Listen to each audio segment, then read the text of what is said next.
and was 7 feet at 13 seconds.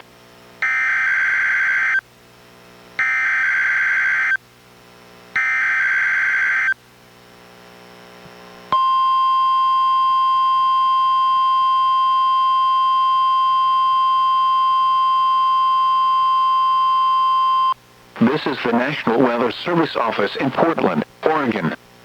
The preceding was a test of NWR weather radio's warning alarm. Tests of these receivers are normally conducted every Wednesday between 11 a.m. and noon. If there is a threat of severe weather on the day of the test, it will be postponed until the following week. This concludes this test. We now return to our regular programming.